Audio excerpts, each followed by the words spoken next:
Encore pour ce nouveau numéro de Direct Grand Débat, le plaisir est tellement grand que de vous savoir nombreux, vous nous suivez dans le monde via Canal+, au 346 et sur d'autres plateformes numériques. Nous recevons des grandes figures qui commentent, qui critiquent, qui analysent et à la limite qui débattent même de grandes questions d'actualité. Ce jour, nous recevons Maître Aimé Mangwanda, il est cadre de l'UDPS Kibasa, il est de l'Union Sacrée. En face de lui, nous attendons encore l'arrivée de M. Prince Epenge, président national de l'ADD Congo et communicateur de l'AMUCA. L'actualité au pays reste dominée par l'an 1 de la prise de la cité de Bunagana par le M23, soutenu par le Rwanda. C'était un certain le 13 juin. Aujourd'hui, une année, Bunagana toujours contrôlé par les terroristes du M23. Échec diplomatique et militaire du gouvernement congolais, Kwashimaq, que nous en parlerons avec nos invités. Mais c'est également aussi le processus électoral, l'élection en 2023. Quelles assurances qu'il faudra pour les parties prenantes pour un processus électoral inclusif, transparent et surtout apaisé et démocratique. Voilà les grandes questions que nous allons aborder avec déjà Maître Aimé Mangwanda qui est déjà avec nous sur ce plateau en attendant l'arrivée de M. Prince Epenge. Maître Aimé Mangwanda, merci d'avoir répondu à l'invitation de ce magazine Direct Grand Débat. Merci pour l'invitation lancée. Je crois que je vous remercie. Je crois que aux téléspectateurs ainsi que tous ceux qui nous suivent de partout, nous les saluons aussi pour cette occasion qui est à notre portée pour parler de la situation de la RDC telle que vous venez de parler. Merci. Le parti d'EPS Kibasa se porte bien, je pense. En train de mettre les batteries en marche pour les élections de décembre. Affirmatif, je crois que comme tous les autres partis qui sont très éveillés ou qui sont à la page, nous l'avons toujours dit qu'il y a presque 2 ans, jour pour jour, depuis que nous passons sur ces plateaux, ainsi qu'ailleurs, nous avons toujours dit qu'il y aura des élections. Je crois que l'UDPS Kibasa n'est pas du reste, n'est pas en marge. Je crois que nous sommes en train de nous battre pour voir qu'est-ce qu'il faut faire pour les élections. Donc, nous savons qu'il y a élection dans les délais constitutionnels. Donc, l'UDPS Kibasa est au rendez-vous. Et alors, c'est avec vous que nous abordons la première thématique. Bunagana, une année, la cité dans le territoire de Rutshuru est toujours sous contrôle du mouvement M23. Comment vous expliquez cela? Bon, la situation, nous devons être pragmatiques. La situation qui se passe dans l'est de la République du Congo, ce n'est pas une situation qui peut être une surprise pour nous, oui, parce que le M23, bien soutenu par les Rwandais, depuis tout ce temps que nous sommes là, s'il y a eu d'autres forces qui viennent au Congo pour nous soutenir, afin que pour trouver une solution dans l'est de la République démocratique du Congo. Donc lorsqu'on trouve la solution dans l'est de la République, Bunagana ne sera pas épargné. Donc je crois que c'est ça la situation que nous pouvons parler de l'Est ou de Bunagana. Alors Bunagana aujourd'hui, en dépit de toutes les démarches diplomatiques, un échec? Non, je ne dis pas que c'est un échec. Je crois que je suis en train d'interpeller aussi la conscience congolaise, qu'on puisse savoir une chose. Dans la politique, c'est comme ceux qui sont à l'église, qui disent qu'un jour c'est 1000 ans, 1000 ans c'est un jour. Même dans la politique, c'est la même chose. Je vous ai toujours dit même des problèmes de la sécurité qu'on a toujours évoqués. Du fait des négociations, du fait de la diplomatie, quelque chose qui peut prendre 2-3 jours, ça peut prendre même une année, tout ça pour qu'on trouve une solution, 2 mois, 3 mois. Mais c'est qu'on envisage peut-être prendre une année, ça peut prendre une semaine, 2 jours, 3 jours pour qu'on trouve une solution. Donc ce n'est pas un échec, ce n'est pas quelque chose où on peut se lamenter parce que nous avons cette conviction que la solution sera toujours trouvée. Mais entre-temps, les populations locales souffrent des atrocités sont signalées à Bunagana. L'on parlerait même des éléments de la force ougandaise couverts par la tenue du M23. Parce qu'il faut rappeler ici que Bunagana, qui est cette cité frontalière avec l'Ouganda, le M23 est entré par là. On avait accusé même l'Ouganda d'être complice. Bon, je crois que la fois passée, je vous ai dit que ce n'est pas seulement les Rwandais qui combattent la RDC. Vous devez le savoir. Dire que le monde entier qui combat la RDC, bon, on peut aller plus loin pour dire ça. Même certains pays voisins qui combattent la RDC, et ils sont partagés. Parce que quand on envoie les gens, on n'envoie pas le cœur des gens au front. C'est un problème aussi, même nous les Congolais, c'est un problème de patriotisme que nous sommes en train de nous battre, que les militaires qui vont au front doivent être patriotes pour savoir qu'ils sont là pour les problèmes de la RDC, ce n'est pas les problèmes de leur ventre. Et même ceux-là, peut-être qui viennent pour dire non, voilà, nous devons coaliser avec la FARDC pour trouver la solution dans l'Est de la République démocratique du Congo. On n'envoie pas le cœur des gens, hein. Ce sont des personnes qui viennent et il y a aussi des égarés dans certaines armées. C'est pourquoi vous voyez qu'il y a aussi une force de la SADC qui va s'ajouter. Donc nous sommes en train, bon, le gouvernement ou la RDC est en train de se battre vraiment pour trouver une solution, bien que les gens souffrent, oui. C'est une période de la souffrance. Ne pensez pas que cette situation va demeurer et que le Rwanda demeurera toujours comme ça. Mais est-ce possible, Maître Memangwanda, je rappelle que vous êtes cadre de l'UDPS Kibasa, vous êtes de l'Union sacrée, est-il possible pour un État qu'une bonne partie de son territoire soit sous occupation une année durant? Voilà, je pense que... Absence de l'autorité de l'État, on parlerait même de la monnaie ougandaise qui serait perçue, on parlerait même des impôts et taxes qui seraient récoltés par ces terroristes du M23. Non, je vous informe qu'il y a une année, là, bon, pendant la période peut-être des autres présidents qui sont partis, et vous êtes, si vous demandez même à ceux là qui sillonnent là-bas, il y a des coins où il y a des monnaies qui ont toujours été utilisées dans ce sens-là. Mais je crois que l'impérium de l'État congolais ou sera installé donc partout dans le cas de la diplomatie qui est déjà amorcée ou qui a été amorcée. Et ces processus-là, nous sommes convaincus que nous trouverons toujours gain de cause et l'Est de la République ou dans l'Est de la République démocratique du Congo sera toujours appelé le Congo. Donc il n'y aura pas une partie de la République qui sera... Mais entre-temps, ce sont des manques à gagner pour le trésor public. Non, mais je suis... C'est une cité douanière, Bunagana. Bon, vous avez, ça c'est la situation telle que nous sommes en train de vivre, la situation actuelle, parce que, telle que je vous dis, pourquoi nous recourons aussi à la SADC?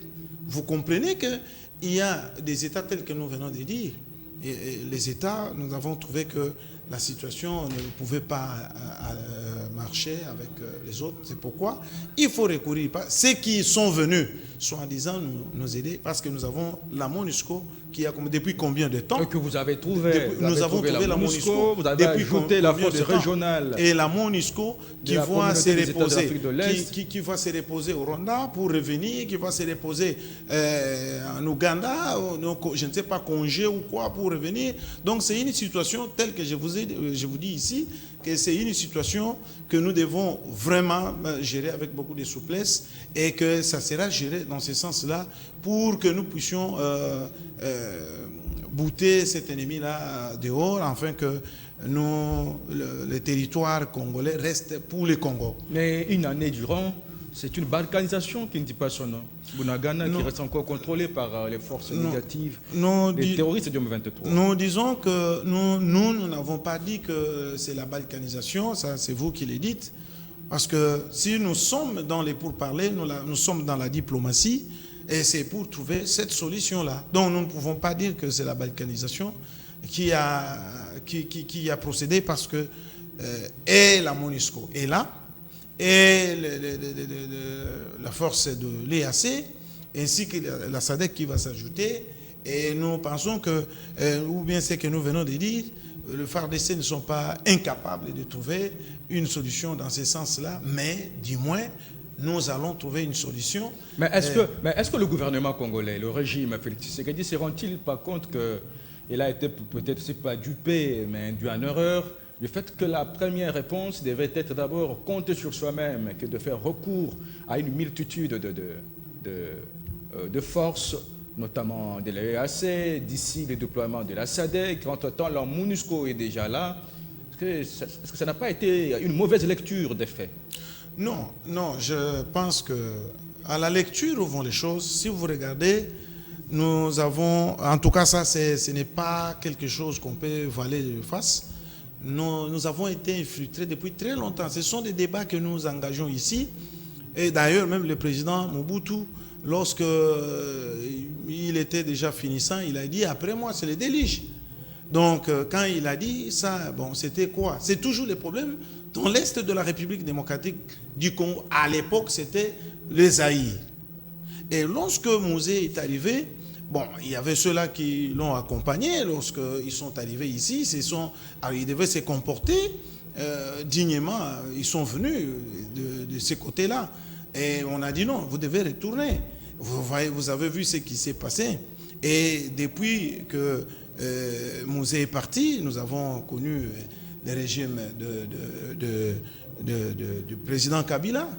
Et si vous connaissez très bien tout ce qu'il y a eu, avec des mixages, tout ça, M23, et les gens qui sont venus, c'est pourquoi nous disons que nous avons été infiltrés. Nous devons d'abord déceler ce fait-là avant que nous puissions nous engager. Donc le problème qui est là, ce n'est pas que nous avons été dupés, parce qu'il y a des situations. Et je vous ai toujours dit que l'état où le président Tshisekedi a trouvé le Congo, c'était déplorable. Mais ce n'était pas aussi pire que l'état dans lequel avait trouvé Joseph Kabila le pays. Non. Vous avez quand même trouvé un soubassement, une base solide déjà. Non. Donc, vous n'allez pas me dire... Donc, je risquerais de dire que lui aussi a dit, après moi, c'est les déliges. Non, ce n'est pas ça, parce que le problème qu'il y a ici est que nous avons un problème, je dis, avec Mouzé, qui a dit que ceux qui sont venus, ils doivent retourner parce qu'ils étaient rwandais. Et à quel jour vous avez suivi le président sortant honoraire à décrire cette histoire? Et surtout avec les M23, où ce sont des Rwandais qui composaient le M23. Et ce sont des Rwandais. Quand on a fait le mixage, aujourd'hui, ceux qui sont là, les M23, ce sont les mêmes personnes qui ont vécu tout ce temps-là là-bas, qui sont revenus, qui connaissent ces coins-là. Alors il faut des stratégies, il faut des moyens appropriés pour faire partie de ces gens-là. Donc le gouvernement ne dort pas. Donc on ne peut pas dire qu'une année, bon, on peut parler d'une année de cette occupation-là, mais du moins la solution peut être trouvée à tout moment, parce que c'est de la politique. C'est de la politique. À tout moment, au cours des différentes feuilles de route, Luanda, Nairobi, on a demandé à ce mouvement de M23 de se retirer. Mais jusqu'aujourd'hui, ce mouvement est têtu, ça fait la sourde oreille. Bref, c'est un échec diplomatique et militaire du gouvernement Sama Lukonde. Bon, pas nécessairement. Nous ne pouvons pas dire que c'est un échec. Pourquoi? On ne peut pas négocier une seule fois. Et vous savez, si vous prenez même pendant la période de Kabila, le président Kabila, des négociations, des tables, il y en a eu combien? Des dialogues, combien de fois il y a eu des dialogues? Les gens sont allés à Saint City, ils sont allés à Windhoek, tout ça. Beaucoup de fois, les gens... Donc on ne peut pas se fatiguer dès lors que les gens... Même si aujourd'hui, on décidé pour que Bunagana puisse être libéré tel que nous sommes en train de penser. Tant que les pays, même les Occidentaux, convoitent la RDC, nous aurons toujours des problèmes que nous allons résoudre chaque fois que nous sommes au Congo. Donc vous devez le savoir, que ce n'est pas un problème qui personne ne peut être dupe ou personne ne connaît pas tous les Congolais tels que nous vivons ici. Nous pouvons on ne peut pas ignorer. C'est une situation que nous allons gérer plusieurs. Vous savez, quand quelqu'un dans le village que nous connaissons, il y a un papa qui a de belles filles, et chaque fois il doit être embêté. Les chaises se cassent à tout moment, tout ça parce que la RDC, avec tout ce que nous avons, on est convoité et tous les gens passent de l'autre côté, ils sont là en train de voir tout ce que nous avons comme richesse. Et ce n'est pas seulement le Rwanda. Je dis que le Rwanda, nous citons les Rwandais, oui, mais les Rwandais ne peuvent pas faire. Derrière les Rwandais, c'est une forêt. C'est une forêt. Alors donc, nous sommes en train de parler avec cette forêt pour que ces gens ici quittent. Et alors, ils doivent quitter. Que dites-vous de ces manifestations de rue à Rutshuru, certainement à l'occasion de l'occupation de Bunagana une année après? Vous avez le mouvement citoyen Lucha, vous avez la société civile de Rutshuru qui exige carrément la démission de Sama Lukonde du fait qu'il a failli à toute la première mission d'un gouvernement, c'est la sécurisation du territoire national et des peuples. Mon cher ami, il y a un problème au Congo. Le problème est que moi j'ai toujours conseillé que les gens soient de la société civile, parce qu'il y a la plupart des gens qui font des débats avec nous, ils se disent des sociétés civiles, mais les comportements, c'est les opposants.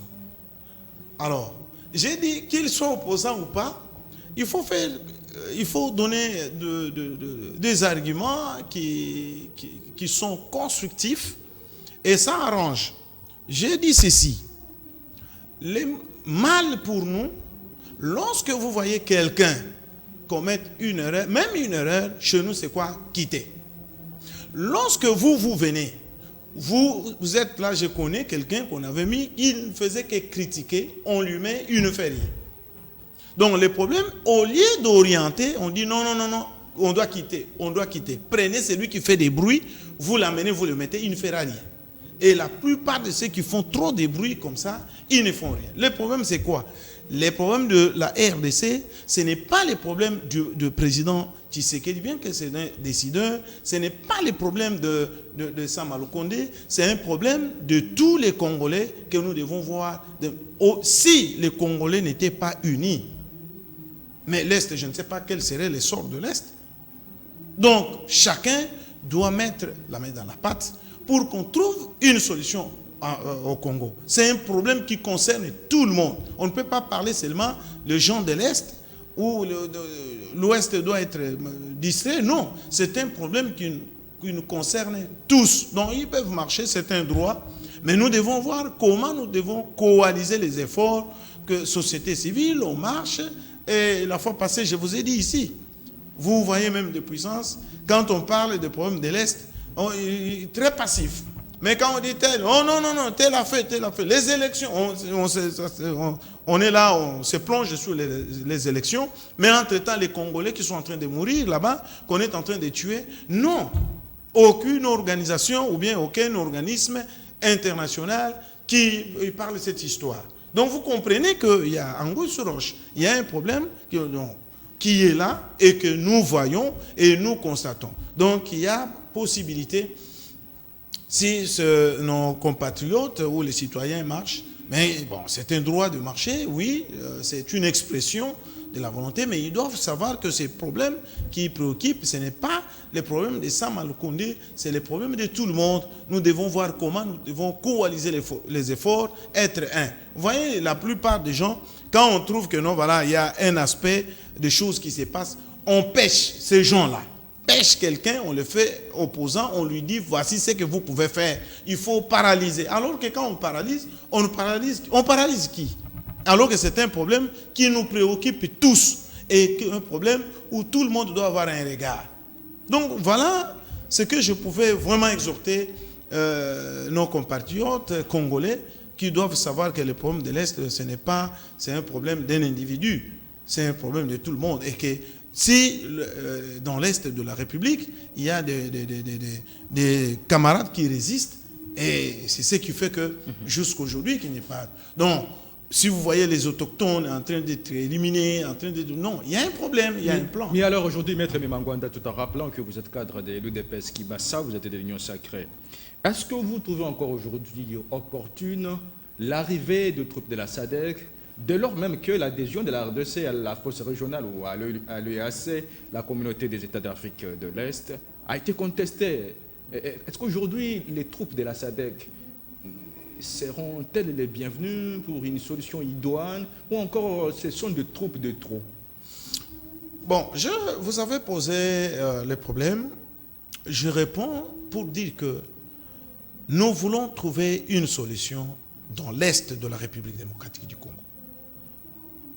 Donc, tout chemin qui nous amène à trouver une solution est bienvenu. Donc, on ne peut pas dire que la SADC, pour venir ici, c'est les troupes de trop, non. Est-ce que c'est un tâtonnement?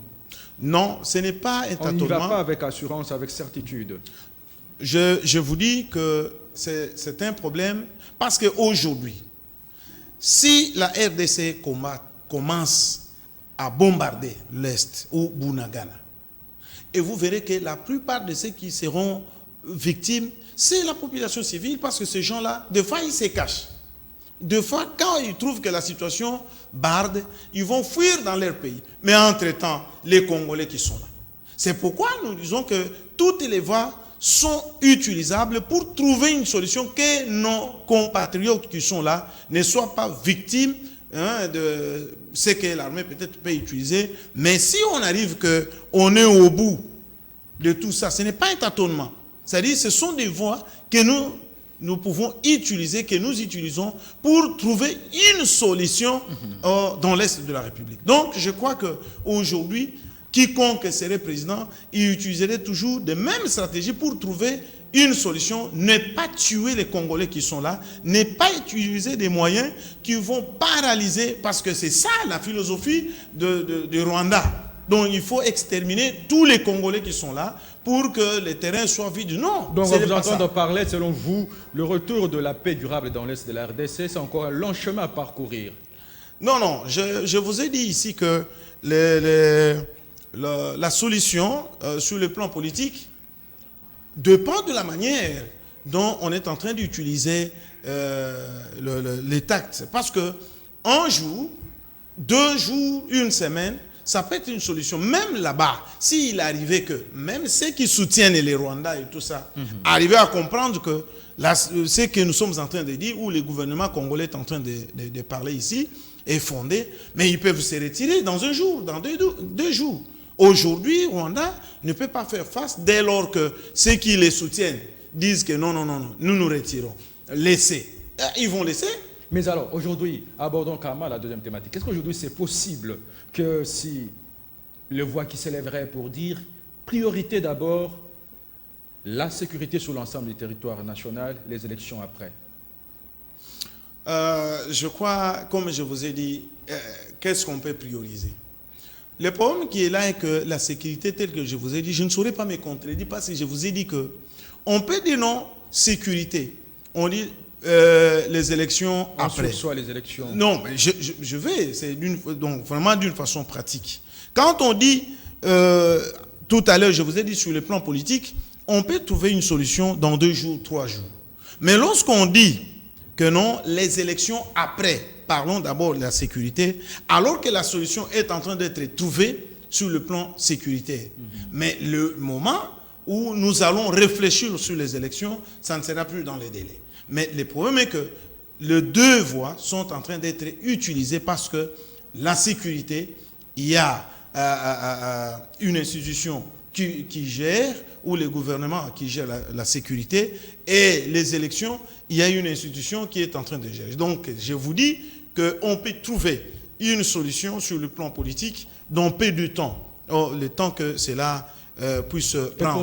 Et pourtant aussi, le vote, c'est aussi une obligation, un droit reconnu à cette catégorie de la population prise en otage par le M23, précisément dans les territoires de Rutshuru? Je ne pense pas que lorsque on prend cette partie-là, on dit non, voilà la partie dans l'Est de la République, cette partie-là, et la Constitution n'existait pas. La Constitution existe, et de lors que l'État, ici nous sommes opérationnels, nous n'allons pas dire que non, parce que la partie là, parce que nous sommes en train de nous battre. Je vous ai dit qu'on se bat, le gouvernement est en train de se battre pour trouver une solution. Donc, on ne peut pas paralyser les activités de l'État. On dit non, voilà, il n'y a aucun gouvernement, il n'y a aucun président de la République, parce que l'Est est pris en otage, ou bien il y a des éléments de M23. Non. Le problème est que l'État est là, la Constitution vit, elle est là, et nous devons respecter tout ce qui est à respecter. Le droit ou la loi doit être respectée, mais on est en train de négocier, on est en train d'utiliser la diplomatie, on est en train d'utiliser toutes les voies possibles pour que la solution soit trouvée. Donc ça ne peut pas, parce qu'aujourd'hui, si nous disons que nous devons continuer avec ça, on dirait que Tshisekedi s'est ajouté des années pour qu'il puisse démarrer. Mais est-ce que dans le contexte actuel, est-ce que vous ne donnez pas raison quelque part à l'opposition qui pourra se plaindre tôt ou tard des élections bâclées dans les conditions sécuritaires actuelles? Non. Ce n'est pas la première fois. Et d'ailleurs, ça ne sera pas concevable pour nous autres, parce que il y a même celui, je crois, l'opposant, je parle de Martin Fayoulou, qui dit, il commence déjà à contester les élections qui n'ont pas encore eu lieu. Donc vous comprenez que nous avons un problème ici en RDC. Hein?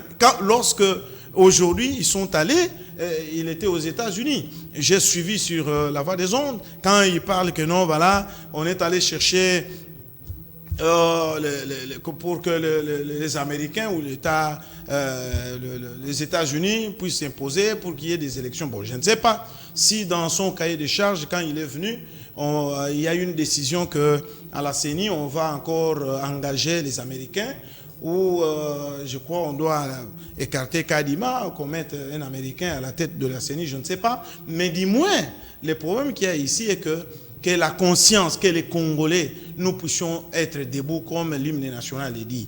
Parce qu'aujourd'hui, les gens qui commencent, je dis bien, les élections n'ont pas encore eu lieu. On dit non, fraude, ceci, mais je ne sais pas.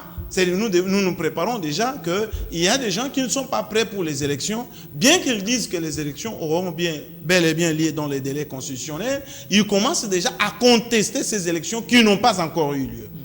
Donc, nous ne serons pas surpris de voir qu'il y a des gens qui contestent les élections depuis tout ce temps que nous avons dit qu'ils ne sont pas prêts pour les élections. Ils ne sont pas prêts. Mais est-ce qu'il y a des assurances, des garanties auprès des parties prenantes pour un processus électoral crédible, transparent, inclusif et apaisé? Oui, je pense que la CENI, il y a non seulement la bonne volonté, mais l'expertise de la CENI vraiment très caractérisée, manifeste du fait que, vous voyez les problèmes de fichier électoral quand on parle de l'audit. Bon, je ne sais pas si dans la loi on a dit qu'il faut auditer. On parle des fichiers corrompus. Mais je vous dis, monsieur le journaliste, mon ami, est-ce qu'on dit, quelle est la loi qui dit qu'il faut auditer le fichier électoral? Je ne sais pas s'il y a une disposition, bon, à moins que je ne me trompe, mais c'est pour édifier, pour amener les Congolais. Ce n'était pas qu'on doit amener les gens de l'extérieur pour venir auditer, ça s'est dit où? Mais le problème est que les gens voulaient que vous venez, vous, opposants, les gens, pour ne pas douter, pour ne pas mettre en péril le processus, de vous rendre compte de ce qui s'est fait. C'est ça la bonne foi. C'est ça la bonne foi. On amène tout le monde à comprendre, même la journée, la porte ouverte. Venez constater ceux qui ont des observations à faire, qu'ils les fassent. Parce que nous l'avons toujours dit ici, que nous avons besoin de l'opposition. Une opposition constructive. Que vous êtes en train de museler. Que des arrestations, non, que des violences exercées sur les opposants. Vous savez, le régime c'est que du mal côté, hein. Non, non, en termes de répression, c'est une mauvaise lecture, je crois que les juristes, ceux qui ont goûté même Bayona, Bamé a fait même professeur vraiment de haute facture qui a quitté cette terre des hommes. Et il dit, lorsque vous êtes magistrat quelque part, quelqu'un vient, il vous dit non, j'ai tué, il faut immédiatement l'arrêter pour dire non, il a tué. Non. Donc, le problème, c'est quoi ici? Comme je l'ai toujours dit, au Congo, nous avons, bon, je ne sais pas s'il y a un défaut ou quoi, tout le monde veut connaître tout. Donc, on ne peut pas laisser quelqu'un agir dans son domaine. Il y a une spécialité. On dit non, voilà, je fais tel, je me reste dans ce domaine-là. C'est-à-dire, il y a une curiosité à telle enseigne que la personne qui observe veut devenir celui qui l'enseigne, ou celui, quand on regarde comme ça, on décide de devenir. Même si vous êtes dans un avion, vous voyez le pilote, vous voyagez, vous voyez le pilote, comment il est en train de manier l'appareil. À l'atterrissage, vous dites non, non, non, je veux piloter moi-même. Donc, vous voyez ce qu'il y a. C'est ça les dangers que nous avons. Et c'est ça les dangers. Tout le monde veut être président de la République. Tout le monde veut être député. Tout le monde veut être PDG. Tout le monde, même si on n'a pas les atouts. C'est ça les dangers. Donc on ne peut pas museler. Il y a un problème. Donc à ces moments ici, il y a ceux-là qui disent non, voilà, je vais commettre tel fait infractionnel. Et lorsqu'on met la main sur moi, on dit non, voilà, on est en train de museler l'opposition. Non. Vous devez savoir que là où se limite la liberté de l'un, c'est là où commence la liberté de l'autre. Et on doit respecter les textes légaux de la République démocratique du Congo. Mais lorsqu'on viole, non. Lorsque vous violez les textes légaux, non. C'est la loi, ce n'est plus Tshisekedi. Vous avez assisté à l'examen adoption du projet de loi sur la répartition de sièges qui a fait tollé à l'Assemblée nationale, seconde lecture au Sénat. Mais déjà, la CENI, elle, s'est dit prête à la convocation du corps électoral d'ici 25 juin. C'est dire que ce sont des élections avec la participation d'une seule partie prenante qui est la majorité au pouvoir. Non, non. Vous avez le PPRD qui ne s'est pas fait enrôler, qui refuse d'aller dans ces conditions. Vous avez la Mouka qui refuse d'aller aux élections dans ces conditions. Bref, ça sera des élections qui pourront mal atterrir. Non, non. Mon cher ami, l'autre fois, je vous ai dit une chose. Je vous ai dit que les problèmes des élections, il faut que les gens soient prêts. Parce que tout le monde vienne. Et lorsque nous avons ce système-là d'un tour, on va élire le président. Et tout celui qui va élire, les pourcentages qu'il aura, il devient président de la République. J'avais dit aux gens, ça fait maintenant, je crois, 2 ans, depuis que nous sommes sur ce plateau. On va dire, non, voilà, ce sont les Kassaïens, ce sont les trucs qui ont fait... Non, j'ai dit que tout le monde vienne, que tout le monde donne. Aujourd'hui, si vous regardez tous ceux qui sont sortis dans la plupart des cas, parce que aujourd'hui, quelle opposition? Il ne faut pas dire. La Mouka, ils ont dit que nous devons aller aux élections, délai constitutionnel. Délai constitutionnel, c'est quand? C'est le 20. C'est ça le délai constitutionnel. Quand ils disent que délai constitutionnel, le 20 c'est le délai constitutionnel. On respecte la constitution. Mais lorsque les gens, par exemple le PPRD, quittent l'hémicycle, on dit non, nous n'allons plus. Mais ils ont raison, parce que ça ne les concerne pas. Parce qu'ils ne sont pas concernés. Alors, même s'ils sortaient, ils peuvent... D'abord, le fait de ne pas être concernés dans l'enrôlement, tout ça, c'est clair qu'on n'est pas engagé. Il fallait troubler, il fallait faire tout pour que tout puisse être mis à terre. Et c'est la joie pour eux. Donc, ce n'est pas un problème que nous irons seuls, non. Et tous ceux qui disent que non, nous devons aller aux élections dans les délais constitutionnels, ils doivent s'arranger. Mais je vous dis ici que depuis tout ce temps que nous avons toujours crié, les gens ne sont pas prêts pour les élections, bien que nous sommes prêts. Donc nous irons aux élections et tous ces gens qui disent que nous devons aller dans les délais constitutionnels, qui s'apprêtent et nous irons aux élections. Parce que maintenant, sans élection, comment nous allons... Parce qu'ils doivent s'exprimer. Ils doivent s'exprimer. Maître Mangwanda, vous êtes cadre de l'UDPS Kibasa, vous êtes de l'Union Sacrée. Je rappelle que nous attendions également dans ce magazine Prince Epengue, malheureusement qui s'est excusé, qui n'est pas venu. Mais alors, nous allons devoir chuter avec vous. Les élections sont devant nous. Vous avez même parlé ici des dialogues, table ronde. Vous avez suivi même Joseph Olenganko, le président du CENSA, qui appelle le chef de l'État à écouter tout le monde, à organiser les consultations pour un climat démocratique et apaisé lors des élections. Est-ce qu'aujourd'hui un dialogue serait-il le bienvenu pour améliorer le processus électoral, que ce soit dans le délai ou avec une marge du dépassement du délai constitutionnel? Vous savez, mon cher ami, au Congo, nous avons toujours assisté à beaucoup de choses. Qu'est-ce que nous assistons? Lorsqu'on envisage déjà les dialogues, la conséquence de ces dialogues, c'est le partage des postes. C'est que nous avons toujours connu dans la République démocratique du Congo. Souvent, tous ceux qui prônent les dialogues, ils voient le partage des gâteaux. Oh non, nous devons dialoguer. Non, mais ce n'est pas le moment de partage, parce qu'il y a ceux-là qui sont en perte de vitesse, ils souhaitent les dialogues pour partager. Non, moi j'aurai ceci, vous aurez tel. Nous avons dit non. Les moments ici, non seulement il y a un regard vers l'Est ou dans l'Est de la République démocratique du Congo, nous devons aussi voir les élections. Donc, s'il y a quelqu'un qui a des points de vue, le président n'a pas dit que moi je ne vais pas écouter quelqu'un qui parle. Non, c'est pourquoi nous avons dit ici que tous les opposants, tous ceux qui parlent de la RDC, non, c'est bienvenu. Mais autour d'une table, bon, nous voyons déjà la conséquence que les gens qui veulent partager les gâteaux, et ce n'est pas le moment de partage des gâteaux, le moment de l'intérêt supérieur de la nation, voir comment et faire un choix sur celui qu'on veut diriger ces pays. Alors, pour nous séparer d'avec vous, Maître Mangwanda, cadre de l'UDPS Kibasa, vous avez eu à critiquer les deux cycles électoraux sous Kabila, 2006-2011. En 2018-2019, vous êtes arrivé au pouvoir.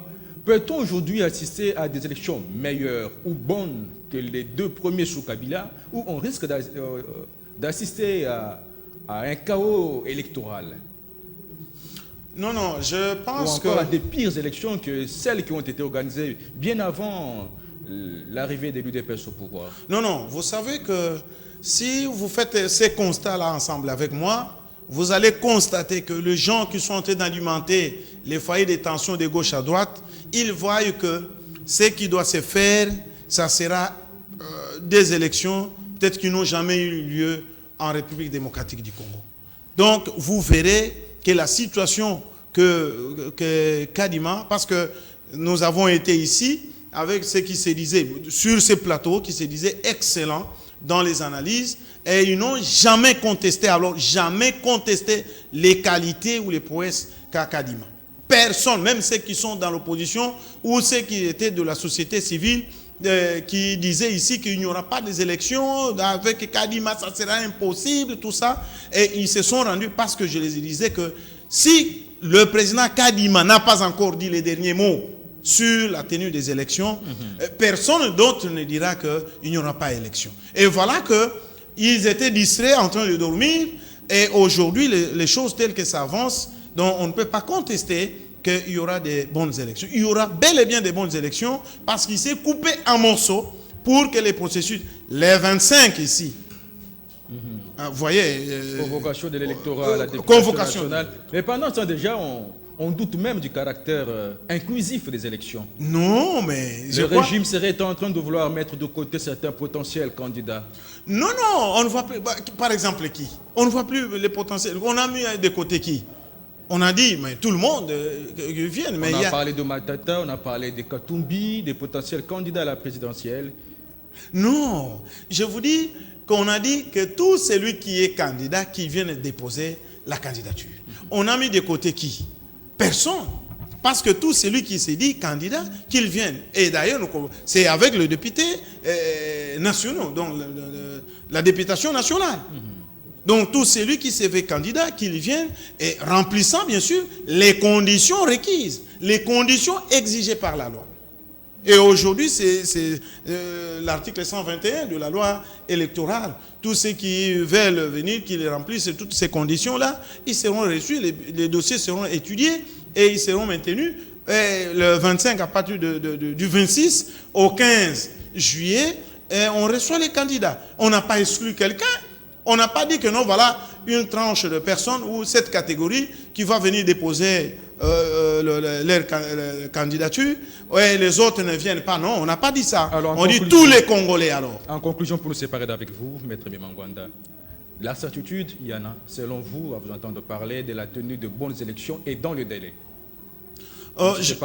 Nous sommes très sereins, nous confirmons que les détracteurs ou ceux qui viennent susciter des mauvaises intentions dans les chefs de compatriotes cessent, parce que le Congo nous appartient et nous voulons que la main dans la main. Les élections auront bel et bien lieu, parce que nous l'avons dit. Mais maintenant, peut-être on peut dire que non, à force de beaucoup parler, depuis, je crois, 2 ans, que nous prêchons les élections ici, et on est fatigué de dire que et ceux qui sont distraits, qui se réveillent, même pendant ce temps, qu'ils se réveillent parce que les élections auront bel et bien lieu. Et vraiment, coup du chapeau au président Kadima, qui fait ces efforts-là, qui conjugue vraiment les efforts avec son équipe. Parce que ce matin, on nous dit toujours qu'il y aura des élections. La centrale, celui qui gère la centrale, confirme qu'il y aura bel et bien élections. Donc, je suis très serein, je suis confiant qu'il y aura des bonnes élections. Et que ceux qui sont candidats ou ceux qui prétendent être candidats, qu'ils soient calmes, qu'ils déposent leur dossier, ça sera examiné. On n'a pas exclu quelqu'un à déposer sa candidature, sauf l'examen de candidature qui feront que ceux qui seront en ordre, qui vont remplir toutes les conditions, après traitement, seront retenus et nous irons aux élections calmement. Et cette fois-ci, nous demandons de ne pas amener n'importe qui, qu'on amène des gens qui réfléchissent pour l'intérêt supérieur de la RDC, afin que la RDC aille de l'avant. Maître Bimangwanda, nous vous remercions d'être venu. C'est moi qui vous remercie pour votre invitation lancée. En tout cas, en principe, nous devrions vous recevoir avec M. Presse Pengue, mais qui s'est excusé à la dernière minute et dit avoir été à l'aéroport pour accueillir Martin Fayoulou, qui est de retour après 2 semaines aux États-Unis. C'est la fin de ce magazine Direct Grand Débat. Merci à vous tous qui ne cessez de nous faire confiance. Les prochaines invités sur vous, à chacun et à vous tous, excellente suite de programmes sur nos antennes.